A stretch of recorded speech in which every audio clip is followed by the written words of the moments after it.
Hey, this is Scott. Welcome back from lunch, everybody. For those of you that are maybe just joining into this session, I'm Scott Thomas. I'm the director of the retail vertical at Genetec, and joining me in this particular session, Tragan Hahn. Tragan is the global director of physical security for Starbucks, and Tragan and I have known each other for a long time. We've done a lot of these retail summits. This is the first one virtually, obviously. Tragan, what is this? This is the 8th year in a row we're together, right? I don't know that I'll be able to count, but it goes back quite a ways for sure. Yeah, well, we've come a long way since our first one. Our first one was in Chicago, and I think there was 5 of us, and it just grew from there. Last year, Denver, we had about 65 attendees total. So you've really seen it from the infancy all the way through, and now online. Yeah, and I think that the first experience that I had at this was just the regular users conference where there were some retail breakout sessions even the year before Chicago, and it just kind of drove the need to have this type of a forum available. Yeah, it's always great, and probably that's the toughest thing is we're not, not able to be, firsthand, right there with all of our friends and customers, right, and missing that happy hour that we sometimes make time for as well. But you do the best in the circumstances you're dealt with, and this year, we're going to go digital, but hopefully next year things are back to normal. Knock on wood, and we can all get together again.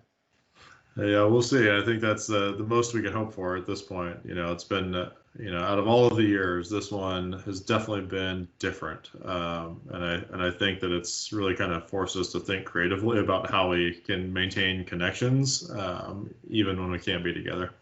Yeah, for sure. Well, that's a good way into starting your presentation. So, Tragan, would you like to tell everybody a little bit both about yourself, Starbucks, and the initiative to move to virtualization? Yeah, absolutely.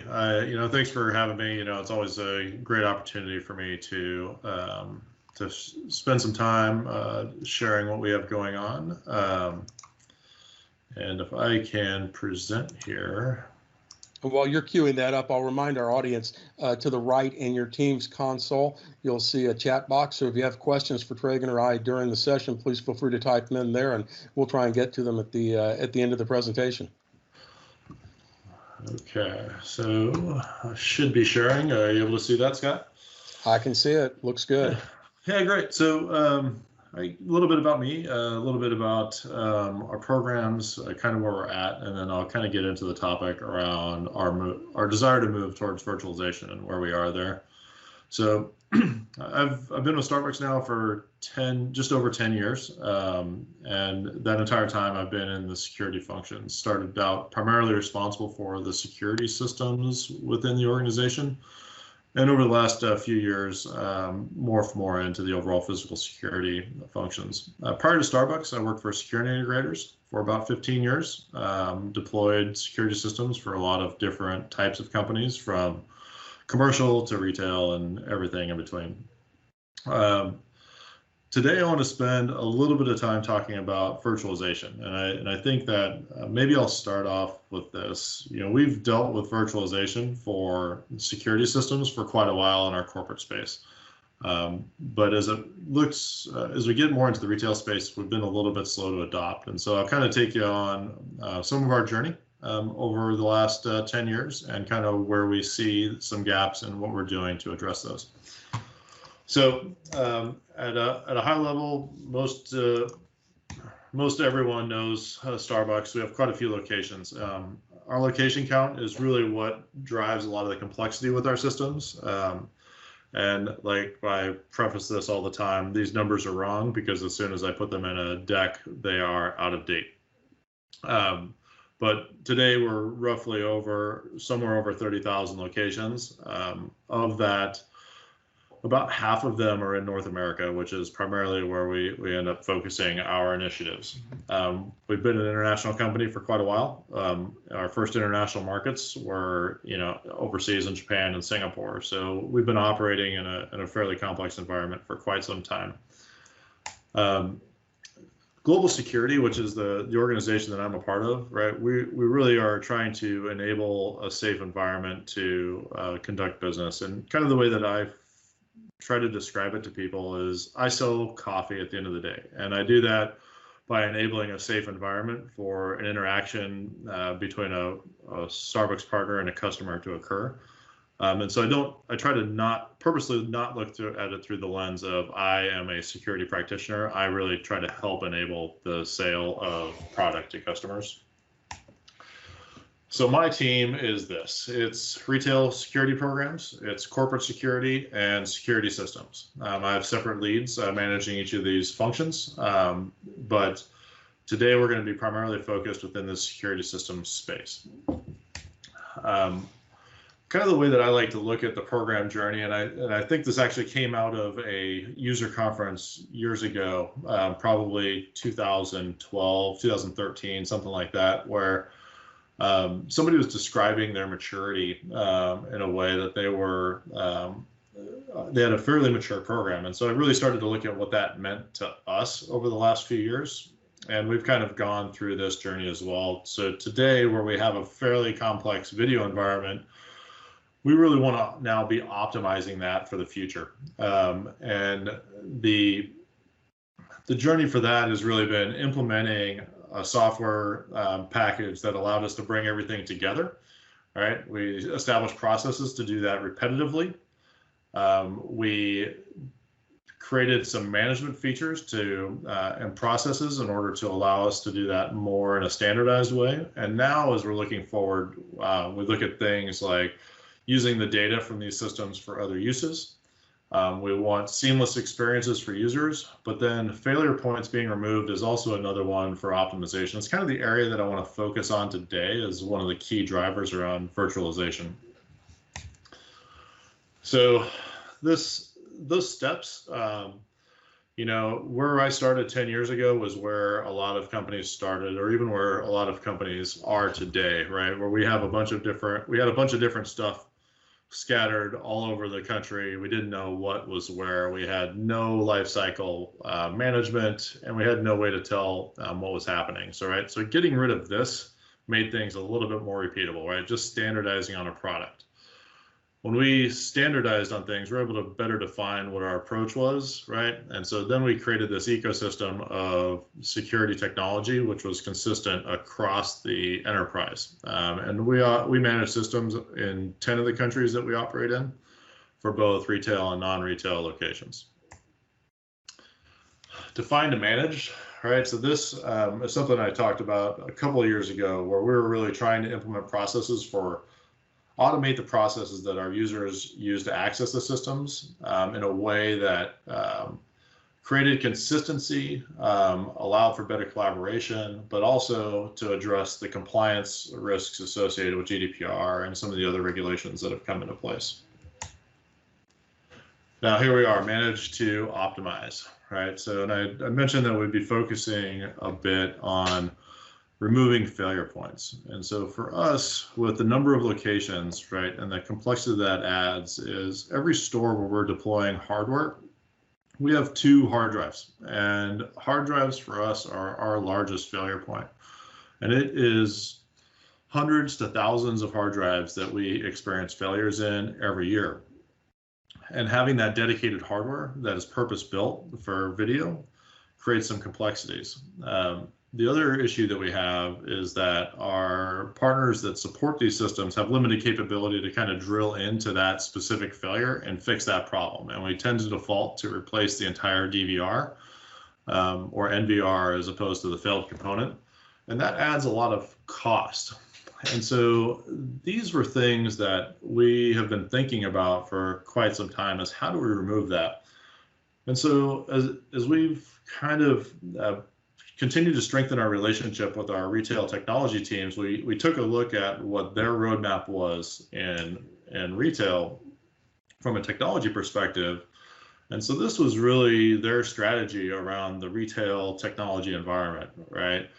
This was, we had challenges around outdated network. We have limited space, right? Like every retailer has complexities with the amount of space that they have in the technology closets and things like that. We were running out of capacity for connecting new devices, right? We didn't have a great ability to track what we had installed at every store because it had grown exponentially. And the speed to market is very slow, right? And even in terms of security systems, if we think about how long it takes to roll out an NVR platform that is a dedicated piece of hardware to 10,000 locations, it becomes really hard because we have to roll a truck, right? We have to do those types of things. And so we can't respond very quickly from a technology perspective when we rely on purpose-built hardware to do things within our stores. So what the retail technology teams really wanted was to create, software-defined. We want to reduce consumption by sharing infrastructure, enable remote management, and create some better device tracking, right? So really going from let's instead of having all these ad hoc systems, let's bring those together into a system and manage them through software as opposed to hardware. And so, and working with them, we've been able to come on board as the real first use case for this shared compute environment. And really with the idea that we're going to drive benefits of reducing the amount of time that it takes to go to market, right? We can replace an NVR in minutes as opposed to days, weeks, or months, right? We anticipate being able to improve availability by relying on server class hardware and virtualizing that so we can bring things back up quickly. And we also believe that we can reduce truck rolls. As just kind of a note here on truck rolls, for North America, where we operate 10,000 or so locations, we roll trucks about 18,000 times a year to service NVR assets. And that is a lot of time and impact for our teams in our stores in a confined space. And there's a lot of cost associated with that as well. And there's some other benefits just around improved security posture from a cybersecurity perspective and really a more holistic ecosystem. So we're doing things in a similar way, regardless of what the application is. And so, when we started looking at this, right, like there's some synergies between what we saw our gaps to be and where the retail technology program was going. And this hasn't been an overnight thing for us. This has been a conversation that's been going on for the better part of 4 years as we find ways to integrate with the direction of our retail technology teams and the needs of our security program. And so what we are looking to do is to take those purpose-built devices, right? Think of the back of our stores as having a rack full of servers doing very specific things. And I just pulled out 5 of them, right? And we actually have several more. So today, where we may have an NVR, a server running our digital signage, we may also have a server running our digital menu boards that are out at the drive-through posts, right? We have a server dealing with point of sale. We have servers related to our drive-through timers. We have a production controller, which also resides on a server. So we have all of these separate servers that are physical boxes. And what we're doing is we're taking and moving that to server class hardware with either containerized applications or virtual machine applications running within it. And just from a cost perspective, and I'll use rough numbers just to share, just by reducing the amount of hardware and labor to deploy that hardware, we're expecting a savings of $5,000 to $6,000 a store just in the hardware costs over the lifetime of this product, right? And that is a huge savings when you start multiplying that out over the thousands of locations, or even in a new store where budgets are tight and we'd much rather be focused on delivering better customer experiences. That frees up some ability for us to be flexible with them. The other thing that this also does is it allows the application teams to, my team would be the application team for the virtualized NVR, is to really manage that image or application within that container, while the platform teams can really focus on the management of the hardware and the management plane related to that, so that we can have the flexibility to deliver the solutions that we need, all in turn while running on a platform that is managed by our technology team. So we see a lot of wins with this, and I think that I'm probably most excited with this platform and the reliability that this will give us. So I'll kind of give an example of one of the processes that we've been working to optimize, right? So today, if somebody were to report a failure with a DVR or an NVR, they would place a service call to our facilities team. That facilities team would dispatch a service tech, right? There's not a lot of remote troubleshooting they can do on that physical box at the store. That within a couple of days, that service technician would show up at the store and figure out that something was broken. From there, they may have to order a new NVR and have it shipped out to the site. That process by itself can take 1 to 6 weeks in order to get a new NVR out to the site. And some of that is our own challenge in that we have to go through a separate capital request process for that and those kinds of things. But 1 to 6 weeks, and that's before we spend some time getting a technician back out to complete the installation and get it back up. And so what the change in process now is once that's identified, there will be a call to the help desk, which can now check the image to make sure that it's running.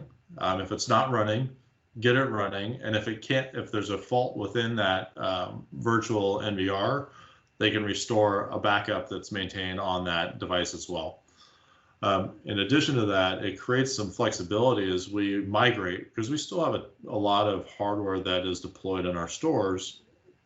It gives us the flexibility to turn this on over time, right? So we can transition from a hardware environment to a virtual environment because they can both exist in the same space, and we can do it in a very methodical way. And so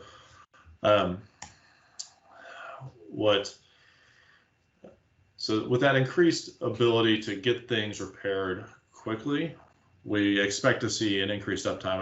I've kind of shared this with a few people in the past, right? I look at quality. I don't dig in too much to the reasons why something didn't work for a user, right? It's very binary for me. Either they got what they needed from the system when they needed it, or they didn't, right? And there's a lot of things that go into that. And if we can remove items like the DVR was down for replacement, right? It creates a much better user experience, and we can get to the data that we need more quickly.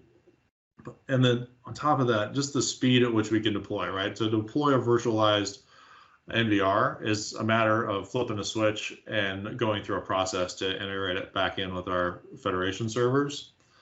And then, even from a modernization perspective, right? Since we're using shared resources on a server, we have the ability to increase or decrease capacity on that virtual NVR, really with just a little bit of programming. And so as we look at things like upgrades, version upgrades, right? Our hardware in a lot of our stores is limited in the amount of software updates that we can perform on them because of the capabilities that those computers have. But with this, we can increase the CPU or the memory to meet the needs of software, and we can deploy those significantly faster than we could before, instead of having to deploy an entire new box. The total cost of ownership, we look at, I mentioned the overall savings per store, but for us, one of the good things about this being the first use case is that even with our one use case, the solution is cost neutral. So we can pay for the server and for the deployment of the package and still have a similar cost model to what we were paying to put in a physical NVR that's purpose built that doesn't give us the capability. And so every other use case that gets added on beyond the virtual NVR will be an additional savings back to the organization. So that was pretty good math for us to use in supporting this with both the technology teams that had to request budget for some of the management software, but also to get that in front of the operations teams to say, hey, look, we can create a more reliable environment at an overall less cost over time with this upfront investment and getting this stuff in place. And so, I think that virtualization will be a game changer for us. It gets us out of the hardware failures that we continually have to deal with that aren't solvable. And so I think with that, maybe Scott, do you have any questions about that? Yeah, I got to tell you, the questions are coming in fast and furious. So hopefully we have enough time to get through a few of these. So the first ones that came in when you were talking about the 5,000 to 6,000 per store in savings, and obviously in the total cost of ownership. So that calculation is done over what type of time frame, Tragan? Is that yeah, so it's a good question. So it's really the initial capital investment that's required to build out a store, right? So when we build out a store, all of those devices that I shared up on the screen there are bought and deployed. And by removing that, just in the capital investment, we reduce the cost of building that store by $5,000 to $6,000. And so that's like an immediate impact. For stores that are already open, it's a little bit different, right? So we're cost neutral today because we're replacing a physical NVR that we would be doing normally with a virtual NVR. And then really the savings don't start coming into play until applications start rolling onto that through their next refresh cycle. So that's a little bit more drawn out, but the total cost of building a store is reduced by about $6,000. Wow. So, everything for Starbucks is scale, right? And that's, pretty much the biggest thing is how do you scale that out to that many stores? And obviously one of the questions that came in is how do you plan to roll this out? Is this going to be an internal initiative? Is this going to be integrators? Is it a combination of both? I mean, how does this go? Yeah, and that's a really good question, and we're learning right now. So right now we're in a proof of pilot phase. What we're fortunate in is that we have already made the investment in having the server hardware in stores. So we already have that deployed across the majority of our stores in North America. Our work, it doesn't mean that there isn't work to do because those systems were not necessarily initially set up to record video. So we have to do things like add hard drives and deploy images to those locations. And so it's going to be a combination of integrators and technology suppliers to support that deployment. We're leveraging a project that we have, just a continual investment in refreshing hardware on the security side of things to fund these changes. But we anticipate that we'll be using a technology partner to deploy hard drives, to connect things like monitors and those types of things. We'll use security integrators to do things like any camera additions that we would be doing through our normal refresh process, and then deploying the majority of it through the back end remotely. So an important part of this to be sustainable, right? Like you mentioned, the number of locations is a challenge for us, is that cloud management plane that the technology team is relying on to manage this centrally so that they can click a button, deploy the image, spin up the VM, and have it ready for our teams to be able to use. Yeah. That's great. It sounds like, at least that's something that hopefully scales out and goes smoothly for you. So another one of the questions that popped up is in terms of redundancy or, I know you mentioned that you'd be able to, if there was a problem, you've got a backup copy on the server, but, what are the contingencies or considerations for protecting and making sure the video doesn't get a problem? Yeah, that's going to be something that we're going to handle in phases. So initially, there won't be a lot of physical redundancy in the store for us, but the plan is to use the multiple servers to have the image stretched across both of those. So if a server were to go down, then the image can be brought up on the other server, and our hard drive deployments are being set up to do that.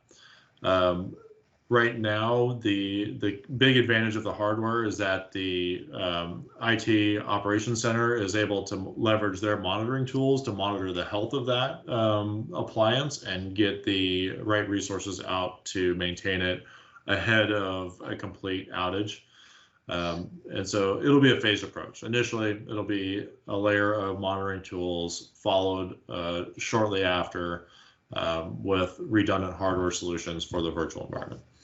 Yeah, and that really kind of led into the next question of how does support change? I know you mentioned that the platform team is in charge of managing all that hardware. So, um, Yeah, but it is hard. So so we are navigating the support change now, and the challenges that are presented for us is that there's an interim time where some stores will have a virtual NVR and others won't. And but to users, it's completely transparent, right? So to our users in our headquarters that are using the system every day, they won't know the difference between a virtual NVR and a physical NVR. Our stores really won't know the difference because they're still going to have a display that's showing them the cameras that they're used to.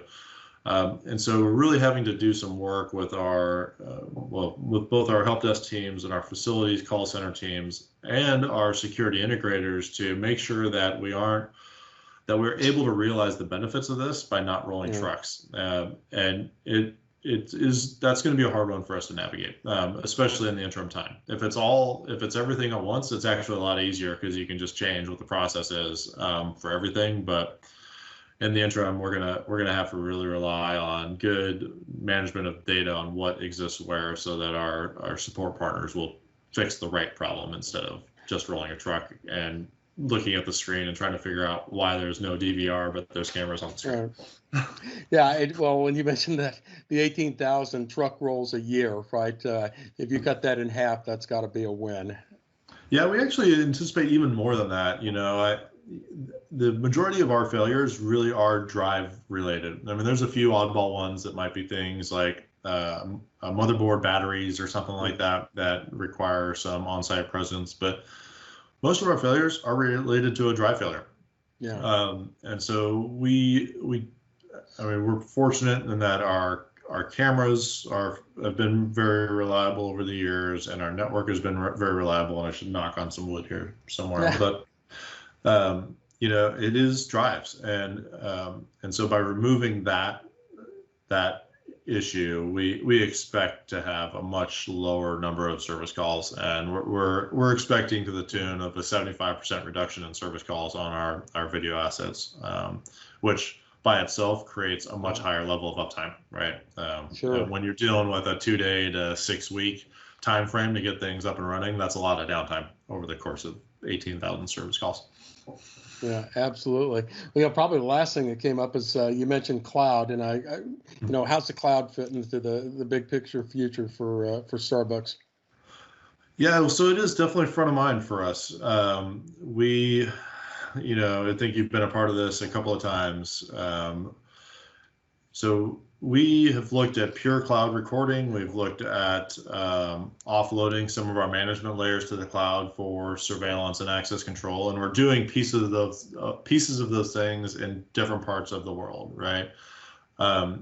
We are first tackling so security centers of service we're deploying across EMEA right now as a way to remove the reliance on data centers, and we think that that's actually going to be a big win. We expect that it's also going to speed up access to systems that would have typically required B2B VPNs, which are a real fun thing for us to set up. We are also using cloud-based recording for some environments, and we actually think that will be the future for us in retail as well. And so we are looking at virtualized NVR as an important step. The next step may be secure federation as a service for the majority of our locations, because then we can offload all of that work out of our data centers. But more importantly, we also look at that as an enabler to do more advanced things with analytics, right? Today, with video locked up in stores, having to traverse VPNs back to our data center, it's really impractical for us to do advanced analytics across large numbers of locations. And so we do think getting access to that via the cloud is critical to develop that. And it's becoming more and more of a need in the business. And so next steps beyond federation as service could potentially be cloud recording as well, so we even eliminate the data transport. And the reason that I think that federation as service is a great step is that our bottleneck for bandwidth isn't necessarily the store. Our bottleneck for bandwidth is the data center with 10,000 plus stores coming into it. And so if we can remove that bottleneck, like we can do a lot more advanced things just by routing through the cloud. But it still isn't optimized in that case, and that if we really need real-time information, then we do have to be recording it in the cloud. And so that's kind of been that's been another ongoing conversation for us. And we look at the network migration, the migration of virtualization as kind of stepping stones to get us completely to the cloud. Yeah, well, excellent, excellent. Well, believe it or not, our half hour has just flown by. We could obviously sit here and go for another half hour, but we've got another session coming up. So first of all, I want to thank Treg and Han for kindly sharing again with all of our audience out here. We're looking forward to hopefully doing this in person next year. We want all of you to hopefully now move over to the next channel. Rob Borst is going to be leading that session with HEP. They're going to be talking about Transaction Finder, which is the new Genetec POS exception-based reporting platform. And again, on behalf of myself, Genetec, and Tragan, we want to thank all of you for joining. Take care and have a great day.